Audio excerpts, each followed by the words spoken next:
जिंदा दिल लोगों के कुछ अपने ही अंदाज होते हैं।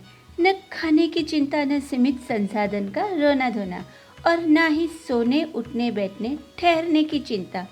जहाँ रात वहीं हो जाता है सवेरा, आकाश चादर तो धरती हो जाता है बिछौना।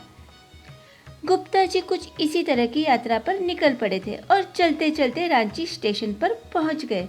उन्हें पटना वापस लौटने के लिए ट्रेन पकड़नी थी। जैसे ही ट्रेन प्लेटफॉर्म पर आती है, जैसे ही ट्रेन प्लेटफॉर्म पर रुकती है, इसमें यात्रा कर रहे यात्रियों के उतरने के पहले ही चढ़ने वाले यात्री पहले हम कहते हुए बोगी में एंटर करने लग जाते हैं। अब तक बहुत सारे यात्री नीचे उतर चुके थे। सहसा गुप्ता जी की नज़र एक 30-35 साल के नव युवक पर पड़ती है। सांवला सा रंग, मजबूत हड्डियों वाला अच्छे खासे व्यक्ति पर गुप्ता जी की नज़र पड़ती है। लेकिन यह क्या, इस युवक के दोनों हाथ कंधों के नीचे से कटे हुए थे और वह ट्रेन के अंदर चढ़ने की भरपूर कोशिश कर रहा था। एक छोटा सा बच्चा, जिसकी उम्र यही लगभग 10-11 वर्ष की होगी, उसे पीछे से सहारा देकर ट्रेन के बोगी के अंदर ढकेलने की कोशिश कर रहा था। लेकिन वह बार बार असफल हो जा रहा था और साथ ही अपने हाथ में पकड़े हुए एक छोटे से बैग को भी संभालने की कोशिश वह बच्चा कर रहा था। यह देखकर गुप्ता जी अंदर तक झकझोर गए। गुप्ता जी तुरंत उस यात्री के पास पहुंचते हैं, पीछे से उसे पकड़कर उन्हें सहारा देते हैं और वह बोगी के अंदर एंटर हो ही जाता है। उसने पीछे मुड़कर होठों पर मुस्कुराहट लिए कृतज्ञता भरी नजरों से गुप्ता जी को देखा। इस बीच वह नन्हा सा बालक भी हाथ में बैग लिए बोगी के अंदर एंटर हो जाता है। दोनों एक सीट पर बैठ गए। बालक ने अपने हाथ में पकड़ा बैग खिड़की के ऊपर की तरफ रख देता है। संयोगवश गुप्ता जी को भी उन्हीं के पास जगह मिल जाती है। ट्रेन में बैठने के कुछ ही देर बाद नवयुवक ने बालक से पानी की डिमांड की।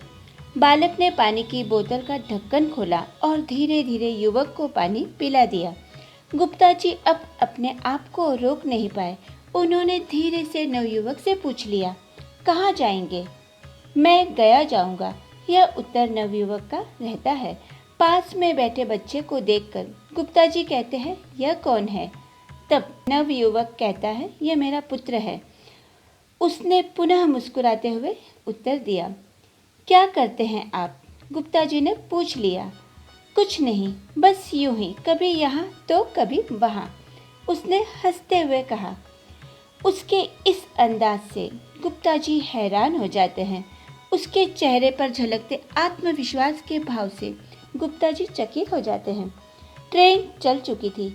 गुप्ता जी और उस युवक के बीच के बातों का सिलसिला चलता रहा और गुप्ता जी ने युवक से उनका नाम पूछ लिया। अपना नाम शैलेश बताते हुए उसने कहा, मैं गया जिले के परैया थाना के बगाही गांव का रहने वाला हूँ। अचानक गुप्ता जी युवक की ओर देखते हुए उसके कटे हाथों की ओर इशारा करते हुए पूछ लेते हैं, यह कैसे हुआ? युवक थोड़ी देर के लिए खामोश होकर ट्रेन की खिड़की की बाहर की तरफ देखने लग जाता है। उसके चेहरे पर काफ़ी गहरी उदासी छा जाती है। फिर गुप्ता जी की तरफ देखते हुए उस युवक ने धीरे धीरे बोलना शुरू कर दिया।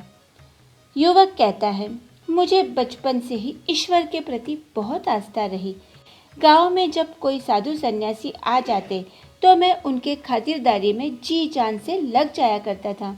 मैं कई बार घर से बिना किसी को कुछ बताए ही संत समागम के लिए निकल जाता था, उनकी सेवा के लिए निकल जाता था। इसी तरह मैं सन 2015 में घूमते हुए दिल्ली पहुंचा। वापस आने के लिए नई दिल्ली स्टेशन पर ट्रेन का इंतजार कर रहा था। ट्रेन जब प्लेटफॉर्म पर रुकने ही वाली थी कि मुझे ऐसा लगा कि मेरी आंखें बंद हो रही है। जब आंखें खुली तो मैंने अपने आप को अस्पताल में पाया। दोनों बाहों में असहनीय पीड़ा हो रही थी। मैंने अपनी बाहों को हिलाने डुलाने का काफ़ी प्रयास किया, लेकिन मैं असफल रहा। अस्पताल में मुझे बताया गया कि मैंने अपने दोनों हाथ उस रेल हादसे में खो दिए हैं। मेरा बहुत बड़ा एक्सीडेंट हो गया है, लेकिन इस एक्सीडेंट को ईश्वर की मर्जी समझकर जिंदगी को आगे बढ़ाना है। जब तक जीना है तब तक हंसना है और मस्त रहना है। बस यही मकसद रह गया था अब मेरा। हंसते गाते जहाँ से गुजर, दुनिया की तू परवाह न कर। हंसते गाते जहाँ से गुजर, दुनिया की तू परवाह न कर। मुस्कुराते हुए दिन बिताना, यहाँ कल क्या हो किसने जाना। फिर वह मुस्कुराते हुए बोला, मुझे अपने हाथ खोने का कोई गम नहीं। ईश्वर बड़ा ही महान और दयालु है। मेरे 2 हाथ लेकर मुझे असंख्य हाथों का सहारा जो ईश्वर ने दे दिया। अभी आपने मुझे अपने हाथों का सहारा देकर बोगी के अंदर पहुंचने में मेरी पूरी मदद की है। यह हाथ भी तो कहीं न कहीं मेरे ही हैं। युवक सहसा चुप सा हो गया। गुप्ता जी ईश्वर के प्रति उसकी आस्था को देखकर भाव विवल हो जाते हैं और गुप्ता जी की आंखें नम हो जाती हैं। गुप्ता जी बड़े ही संकोच से उससे पूछते हैं, आपकी आर्थिक जरूरतें कैसे पूरी होती है? इस बार युवक हंसते हुए कहता है, जिसने अपने आप को ईश्वर को समर्पित कर दिया है उसकी सारी ज़रूरतें ईश्वर ही पूरी करता है, और वह भी बिना किसी विलंब के। वह कहता है, मुझे जब भी किसी भी चीज़ की ज़रूरत पड़ती है ईश्वर मुझे दे ही देते हैं, वो भी तुरंत। आपको यदि विश्वास न हो तो कभी ईश्वर को आजमा के देख लीजिएगा। अब गुप्ता जी को अपने आप पर ग्लानि होने लग जाती है।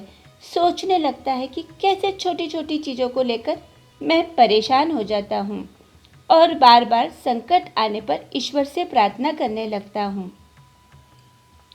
और जैसे ही संकट की घड़ी पार हो जाती है वैसे ही अपने प्रिय ईश्वर को भूल जाता हूँ, वो भी तुरंत।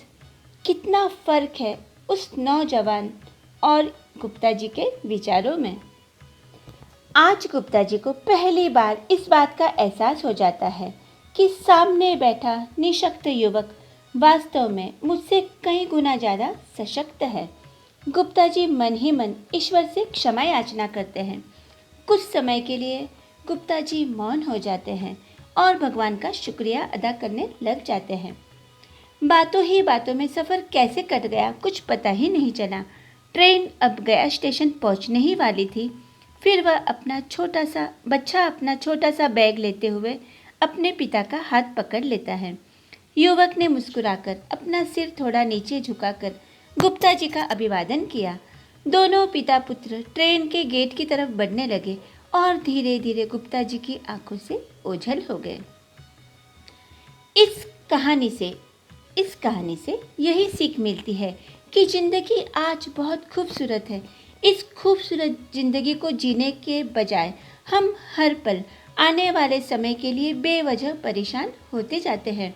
यदि खूबसूरती से आज को ही जी लिया जाए तो यह निश्चित है कि हम कल भी बहुत खूबसूरती से जीवन को व्यतीत कर सकते हैं। फ्रेंड्स, मोटिवेशनल कहानी, मोटिवेशनल बातें हम केवल आपके सहयोग से ही लाते हैं, क्योंकि आप ही है जो हमें प्रोत्साहित करते रहते हैं।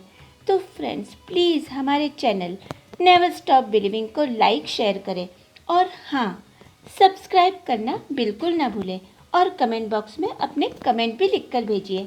Thank you.